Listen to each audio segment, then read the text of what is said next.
Evening from Los Angeles. This is Wednesday, July 23rd, 104 days until the 2008 presidential election. Which came first, the surge or the surge?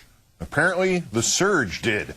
In our fifth story on the countdown, Senator McCain, who yesterday wanted you to believe that the surge predated the Sunni awakening in Anbar, now wants you to believe that the surge started before President Bush said it did. If that is not confusing enough, the presumptive Republican nominee would also have you believe that the surge and the Anbar awakening and the counterinsurgency in Iraq are all the very same thing. In front of the cheese case at the King's Supermarket at the Westgate Mall in Bethlehem, Pennsylvania, the senator tried to clear up any confusion over when he believes the surge actually began. Last night he said he believed the surge started before the Sunni awakening in Anbar did. That happened in an interview with Katie Couric of CBS, which has since been posted in full on the CBS News website. CBS now has a statement about its error on that interview. We begin then with Senator McCain's original misstatement, the key portion of the interview that should have aired last night, except CBS edited in a different McCain answer. Senator Obama says while the increased number of U.S. troops contributed to increased security in Iraq, he also credits the Sunni awakening and the Shiite government going after militias and says that there might have been improved security even without the surge. What's your response to that? I don't know how you respond to something that is such a false depiction of what actually happened. Colonel McFarland was contacted by one of the major Sunni sheikhs. Because of the surge, we were able to go out and protect that sheikh and others, and it began the Anbar awakening. I mean, that's just a matter of history.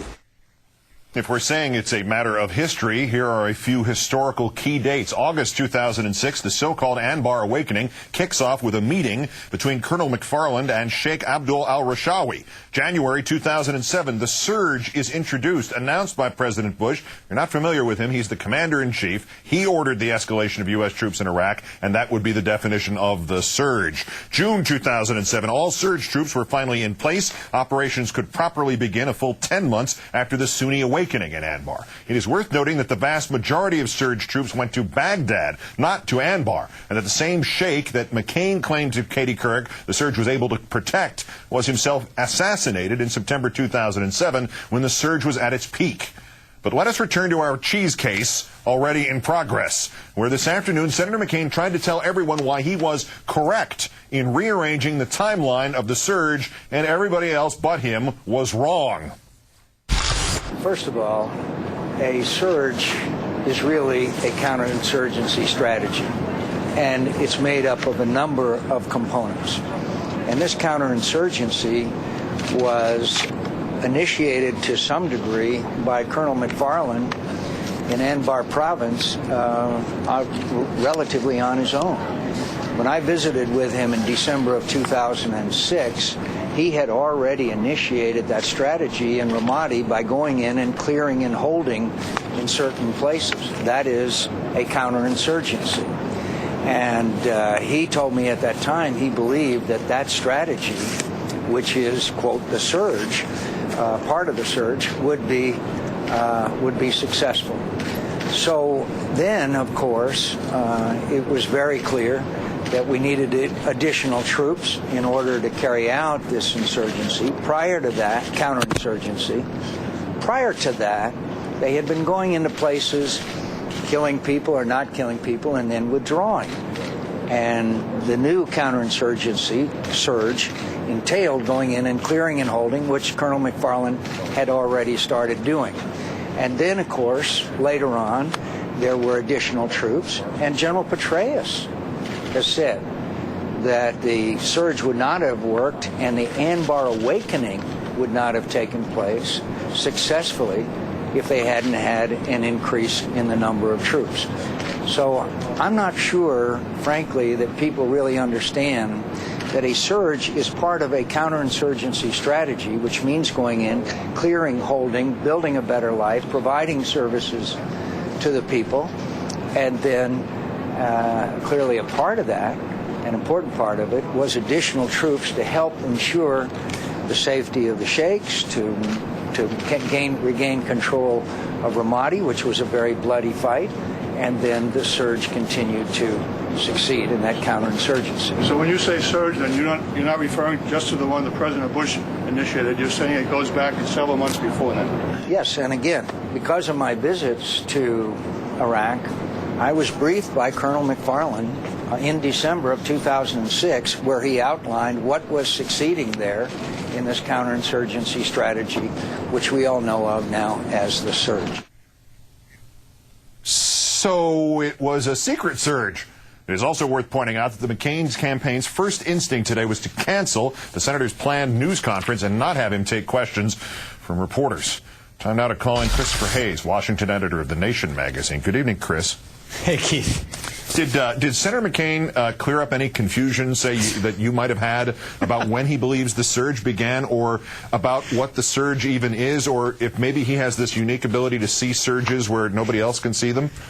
You know, this is really remarkable, right? I mean, this is the central tentpole for, McCain's vision for Iraq, what he is running on. And yesterday, he betrayed the fact that he does not understand what it is, okay?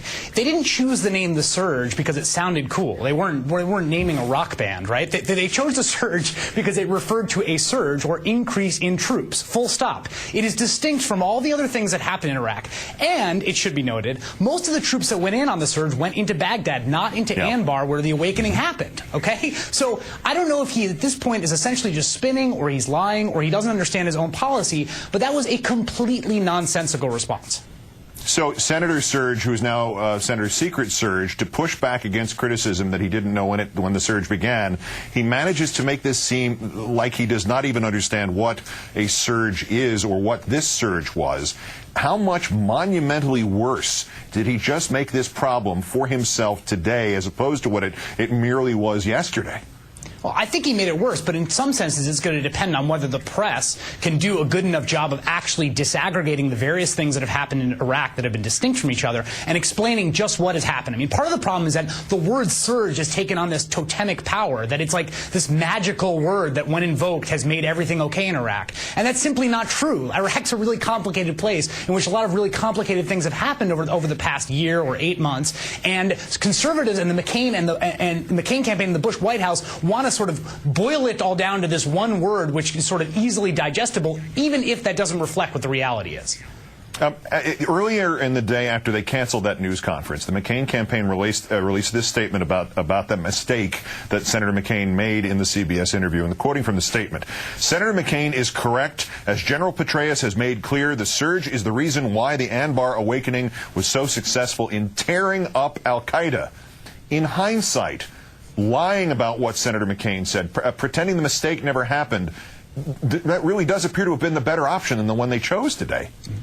I agree. I think that was the way to go. I mean, the operative words, right, in the first quote is he says, because, right, he's attributing causality, and then he says that began the awakening. I mean, it's indisputable what he was saying. He was trying, and the point is that he was trying to do this not just for some random reason, right? It wasn't just some random bit of confusion. He is trying to claim credit for what someone else did. I mean, that's what's so sort of offensive about this, right? Colonel McFarland's out there in Anbar. He comes up with this tactic. He starts to employ it, and here's John McCain who wants to ride in on the campaign and basically retroactively put that under his campaign sticker.